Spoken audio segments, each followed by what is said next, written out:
Olá, meus queridos amigos do Face, do nosso canal do YouTube e todos aqueles que vão estar ouvindo essa mensagem. Eu quero agradecer de coração a todos os acessos, as pessoas que já estão deixando suas mensagens, falando, do que Deus já está começando a mudar dentro do coração de cada uma delas. Nosso estudo de hoje, a nossa ministração de hoje, está no livro de Efésios 4, do 25 em diante, que ele fala sobre exortações, a santidade, fala um pouco da transformação do nosso caráter. Vamos lá. Por isso, deixando a mentira, fale cada um a verdade com o seu próximo, porque somos membros uns dos outros. Irai-vos e não pequeis, não se ponha o sol sobre a vossa ira, nem deis lugar ao diabo. Aquele que furtava, não furte mais. Antes trabalhe, fazendo com as próprias mãos o que é bom, para que tenha com que acudir ao necessitado. Não saia da vossa boca nenhuma palavra torpe, e sim unicamente a que for boa para edificação, conforme a necessidade, e assim transmita graça aos que ouvem. E não entristeçais o Espírito de Deus, no qual foste selados para o dia da redenção. Longe de vós toda amargura e cólera, e ira e gritaria, e blasfêmias, e bem assim toda malícia. Antes, sede uns para com os outros benignos, compassivos, perdoando-vos aos outros, como também Deus em Cristo vos perdoou. A nossa mensagem de hoje, queridos, ela fala unicamente da transformação do nosso caráter. O tema dela é transformando o nosso caráter. Queridos, o nosso Deus, ele tem prazer em transformar vidas, mudar comportamentos, restaurar o homem. Cada personagem bíblico que foi tratado por Deus foi transformado. Alguns até foram mudados o seu nome. Por exemplo, Abraão, Deus mudou o nome dele para Abraão. Saraí para Sara. E Saulo para Paulo. Tudo isso fala de transformação de caráter, transformação do interior, da alma. Não adianta a pessoa mudar exteriormente sem uma transformação interior. Para que haja uma transformação exterior, precisamos primeiro mudar o nosso interior, que é uma das partes que são mais difíceis, Muitos acham que ninguém muda caráter, mas, no entanto, nós conhecemos um Deus que muda. O nosso Deus, ele muda. Nosso Deus, ele muda tudo, porque foi ele quem nos fez. Ele conhece exatamente aonde trocar, aonde mudar e nos deixar da maneira que ele quer. Não é isso, querido? Nosso caráter, ele precisa ser moldado. Essa é a linha mestra no tratamento de Deus com o homem. Deus trabalha em cima do caráter, daquilo que vai doer. E vai doer, viu? Transformações sempre geram mudanças. E mudanças nem sempre são confortáveis. Mas com certeza, depois que a gente coloca tudo no seu lugar, a gente arruma tudo direitinho, aí a gente vai ver que valeu a pena todo aquele esforço. Como mudar o nosso caráter? Primeiro, através de hábitos salutares. Vou ilustrar aqui algo para vocês mais ou menos. É como mudar um hábito alimentar. É necessário o quê? É necessário determinação, disposição, força de vontade. Talvez eu tenha exagerado um pouco, mas é bem mais fácil mudar o caráter do que uma alimentação, do que um hábito alimentar, Mas a gente lutar, a gente perseverar, a gente consegue. Mudar o caráter é bem mais fácil. Isso não acontece da noite para o dia, é claro, salvo exceções, Tem pessoas que Deus diz é agora e muda por completo mesmo. Esse processo é uma santificação que é conquistada dia após dia, passo a passo, caminhada por caminhada. É verdade. Isso não acontece sem dor. Mudar o nosso caráter trará grandes dores, mas que são, na verdade, falsas dores na carne. Assim como é numa crise de abstinência. Você fica louco, você fica nervoso, sua carne grita, mas é uma falsa dor. Tá tudo aqui, tá tudo aqui. Se você der lugar para o Senhor, para Ele trabalhar, Ele vai trabalhar. E você vai, com certeza, se ver livre dessa crise de abstinência. É difícil a dependência dos dependentes, o tratamento da dependência das pessoas, dependências químicas, Isso não acontece sem esforço. É preciso lutar para mudar o caráter, mudar maus hábitos, livrar-se de influências pecaminosas. Influências, né? Como diz a palavra do Senhor, que as más companhias corrompem os bons costumes, as más conversações. É como ele diz, que não é bom você se sentar à roda dos escarnecedores. Roda dos escarnecedores são aqueles que se sentam para falar de outras pessoas, são aqueles que procuram fazer o que não é justo, o que é certo e reto aos olhos do Senhor. Isso não acontece sem esforço, é preciso você mudar para mudar o caráter. É isso aí.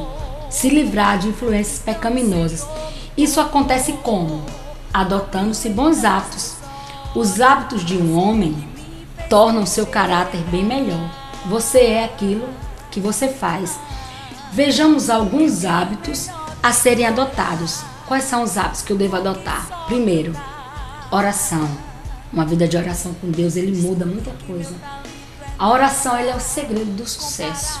É a oração, é você conversar com Deus, né? Segundo, adoração. Quando você ora, adora. E terceiro, a leitura bíblica. Você mergulhar na palavra. Então, essas três coisas são sinônimos de sucesso. Oração, adoração e leitura bíblica.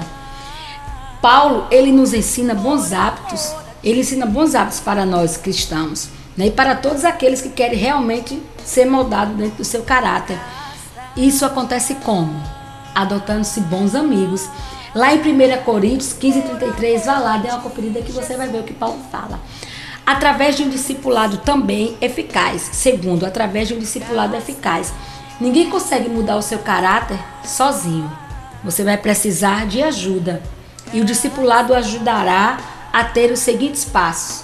Confissão. Nós temos que confessar. Em Tiago 5,16 e 1 Tessalonicenses 5,11 fala sobre isso.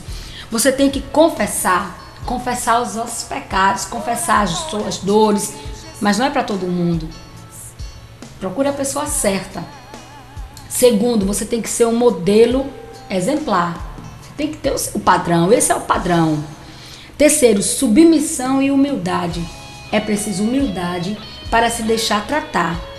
É verdade. É preciso ficar submisso a alguém que exerça autoridade sobre nós, sem o qual nós não avançaremos no discipulado, nem teremos o caráter moldado. Precisamos delegar, queridos, a alguém autoridade sobre nós. E Deus deixou autoridade, os nossos profetas, os nossos pastores. Né? Você procure um pastor que ele vai te explicar direitinho, ele vai estar trabalhando com você, te discipulando, e esse é o melhor caminho. Prestação de contas também. Quarto, prestação de contas. Tudo o que fizemos, nós devemos prestar contas a alguém. Queridos, nós não somos soldados sem quartel, sem general. Nós temos que prestar conta. Nós não fomos largados no mundo sem termos uma autoridade sobre nós, sem termos responsabilidades ou ser alguém a quem devemos prestar contas. Nós temos que prestar conta. Deus instituiu suas autoridades representativas para cuidar de nós. Em Romanos 13:1-6 fala sobre isso. E outra coisa, novas ações. Nós mudamos o nosso caráter quando nós mudamos as nossas atitudes. O Evangelho, ele traz mudanças de vida, de mente, de comportamento e de caráter. Conversão, queridos, é você mudar de rumo. Quando você se converte, você tem que mudar o rumo da sua vida. Tem que mudar o rumo da sua vida. E confrontação, nós temos que ser confrontados. Às vezes o discipulador, no caso o nosso pastor, ele fica, muitas vezes tem pessoas que ficam com vergonha de mostrar, de confrontar. E essa fraqueza molda discípulos fracos. Por isso que eu louvo a Deus todos os dias pelos nossos pastores, porque são pastores que nos confrontam. E quando você é confrontado, gera um caráter ali de um lutador em você. Nós não queremos ser ovelhas, nem discípulos moles, nem fracos. Queremos ser fortes, porque a palavra do Senhor diz que nós temos que ser fortes, né? E terceiro, através da ação poderosa de Deus. Deus nos criou a sua imagem e semelhança, mas como o pecado, essa imagem ficou desfigurada. Com todo o pecado, a nossa imagem ela desfigurou. Ficou uma imagem deturpada, desviada do propósito original. Só Deus é quem pode restaurar essa imagem dele em cada um de nós, pois ele sabe como nos fez. Ele nos conhece. Ele nos projetou. Deus, ele mostrou esse trabalho de transformação de caráter a Jeremias, levando Jeremias lá no oleiro. Ele disse: dispõe-te, desce à casa do oleiro, que lá falarei contigo. Então, aí Deus, ele mostrou isso para Jeremias, ilustrando para ele como oleiro, ele cria e cuida do seu vaso. Se um oleiro, ele está fazendo um vaso de barro e se ele estraga, ele sabe como fazer. Ele sabe como colocar tudo no seu lugar. E nós somos assim. Deus trabalha conosco, como ele sendo o grande oleiro. E nós, a sua obra-prima. E dói porque o processo na olaria é assim. Ele vai tirando todas as pedrinhas, todas as coisas que não prestam. Ele vai tirando tudo que é impuro, até moldar o seu caráter. E dói. Queridos, quando existe algum mau hábito que tem deformado o nosso caráter, devemos entregá-lo ao Senhor e confessar, dizer: Senhor, não consigo sozinho, mas com sua misericórdia e amor, ele interfere e faz o milagre acontecer. Você tem que confessar, dizer: Senhor, eu não estou conseguindo, seja honesto com Deus. Muitas pessoas encontram dificuldades em conversar com o Senhor, mas se sentem tão à vontade de sentar e conversar com uma pessoa, muitas vezes que você nem conhece, você conta toda a sua vida para uma pessoa que você nem conhece em fração de minutos. Então, se Deus, ele é o nosso Pai maior, ele é o nosso Criador. Então, da mesma maneira que nós estamos aqui tendo uma conversa, um bate-papo, assim nós devemos conversar com Deus como criança, né? Chegar para o Senhor e confiar plenamente, entregar a nossa mão. Um filho, quando ele está com seu pai, ele dá a mão ao seu pai e vai aonde seu pai leva. Ele tem plena confiança. É por isso que o Senhor diz: deixai vir a mim, pois as criancinhas, porque a criança, ela confia no seu pai inteiramente. Vai sem medo. Queridos, a conclusão de tudo isso é que Deus mudou o caráter de vários líderes, sem nunca desistir deles. Deus, ele muda o teu caráter, mas não desiste de você, porque ele sabe que você é humano, que você é falho, e que durante esse processo você pode cair. Você pode voltar a fazer coisas que você não queria fazer, mas você volta a fazer. Mas Deus, ele muda sem nunca desistir de você. Né? Ele fez assim com Moisés, com Jacó, com Davi, com Pedro, comigo e com você. E com os nossos discípulos. Né? Hoje, até no mundo secular, as empresas, elas valorizam as pessoas que têm um bom caráter. E estão descartando as que têm um mau caráter. Eu digo para vocês, meus queridos, que nós nunca clamamos a Deus e recebemos um cheque devolvido com um carimbo: graça insuficiente. Não. Deus, ele sempre tem graça para mim e para você. Deus, ele é muito misericordioso. Eu vou contar aqui algo assim para mostrar como Deus, ele trabalha conosco. Certo homem, ele se tornou um mendigo, né? Um mendigo, ele andava nas ruas e era uma noite de Natal. Estava muito frio nesse lugar. E ele passou e bateu a porta de uma casa de um casal, e o casal ficou comovido com ele, né? Por ser uma noite de Natal, assim, eles disseram: não, vamos ajudá-lo nessa noite, que na verdade nós deveríamos ajudar o nosso próximo todos os dias. Se você tem condições de ajudar o seu próximo, porque a palavra diz o seguinte, que a fé sem obras é morta.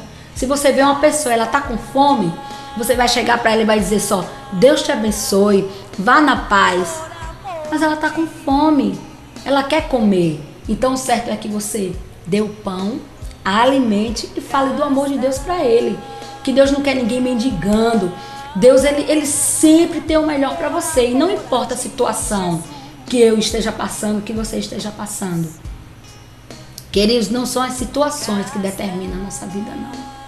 São como as situações, elas são determinadas de como eu ajo quando eu estou passando por determinadas situações. O momento que eu estou passando pode ser difícil, mas isso não é temporário, isso não é permanente, isso é transitório, isso vai passar. Isso vai passar. A única coisa que não passa é a palavra do Senhor, né? Então, como eu estava dizendo, aquele casal abriu a porta e colocou aquele homem para dormir lá no lugar quentinho, lá embaixo, no porão, e ficaram com medo. Será que esse homem vai fazer alguma coisa? Será que vai nos roubar? Mas ali eles trancaram a porta e deixaram ele lá no porão. E esse casal, eles tinham uma harpa que estava lá dentro. tinha um instrumento musical lá no seu porão. E fazia muito tempo que eles não tocavam, porque estava quebrado. E quando foi uma certa hora, eles ouviram o som daquele instrumento tocar e eles ficaram abismados. Quando foi no outro dia de manhã, eles correram e foram lá e perguntaram: aquele som, você estava tocando naquele instrumento? Como pode acontecer isso? Esse instrumento está quebrado há tanto tempo e nós já levamos em tantos profissionais e nunca conseguiram consertar. Aí aquele homem chegou para ele e disse: há muito tempo atrás, quando eu não estava nessa situação, eu fazia instrumentos musicais e quem criou esse instrumento musical fui eu. Por isso que eu sabia como consertá-lo, porque fui eu que fiz. Louvado seja Deus. Assim é Deus conosco, querido. Ele sabe como consertar aquilo que está quebrado, aquilo que está com defeito. Quando eu falo isso, eu me emociono, porque eu sei o poder de Deus, como Ele é grande. Eu sei como eu cheguei estragada, como eu estava estragada e como eu ainda luto para mudar coisas em mim. Mas Deus, todo dia Ele diz para mim: foi eu que te fiz. Deus, Ele conhece certinho onde são as minhas rachaduras, onde são as minhas fraquezas, o que eu preciso melhorar. E a cada dia eu tenho dito para o Senhor: Senhor, muda, faz um milagre. Tantas pessoas chegam para mim, para meu esposo hoje e perguntam: como é que vocês vão passar? Como é que vocês vão sobreviver? Porque muitas pessoas sabem que nós somos músicos, né? E nós paramos de tocar no mundo secular. Mas eu quero dizer algo para você. Hoje, o nosso maior sucesso é ter paz com o Senhor. O nosso maior sucesso é saber que nós fizemos a coisa certa. E vamos continuar louvando. E Deus, Ele vai prover todas as coisas. Porque nós deixamos algo que, na verdade, nós não deixamos nada. A única coisa que a gente deixa é a gente deixar o Senhor e partir para aquilo que não agrada a Ele. Deixar os caminhos dele. Aí a gente deixa algo. Mas o mundo, a gente não deixa nada. Eu estou ganhando. Porque eu sei que Deus tem chamado para mim, para minha família. Foi uma família que decidiu deixar o mundo secular e viver para Ele. Então Ele vai cuidar da gente, assim como Ele cuida daqueles que Ele faz, assim como Ele sabe colocar. Não vai ser um processo fácil, mas com certeza vai ser um processo vitorioso. Estou passando pelo deserto, mas é no deserto que o nosso caráter é moldado. Todo dia eu digo: Deus, aperta. Aí tem hora que eu digo: Senhor, tá mexendo, mas eu estou pedindo a Deus. Deus vai me mostrando. E Deus, Ele vai mostrando aquilo que é errado. Tem muitas coisas que ainda precisam ser quebradas, mas elas vão ser quebradas no nome de Jesus. Assim como você. Peça para Deus mudar o seu caráter. Peça para Deus fazer de você uma pessoa melhor. Alguém que se preocupa com o seu próximo. Alguém que quer lutar pela sua família. Queridos, não desista jamais da sua família. Não desista do seu casamento. Às vezes você pode chegar a dizer: Deus, eu não aguento esse homem não muda esse caráter. Mas nós conhecemos um Deus que muda. O nosso Deus, Ele pode mudar qualquer coisa. O nosso Deus é o Deus do impossível. Se você chegar para Deus e dizer: Senhor, eu entrego a minha vida a Ti, eu entrego a chave do meu coração, da minha casa, para que o Senhor mude, Ele vai entrar e Ele vai fazer uma verdadeira festa, um verdadeiro milagre. Esse foi mais um programa Sê Tu uma Bênção. Que Deus te abençoe, que Deus nos abençoe. E amanhã estaremos aqui com mais uma mensagem. E eu agradeço a todas as pessoas que estão compartilhando, as pessoas que estão comentando. Eu sei que Deus, Ele tem um propósito em tudo isso. E eu sei que Deus, Ele está restaurando vidas através desses vídeos, que Deus vai estar levando cura. Eu ministro sobre a tua vida uma unção de cura, uma unção de paz, uma unção de ousadia. Um beijo no teu coração. Fique com Deus. Até a próxima. Tchau.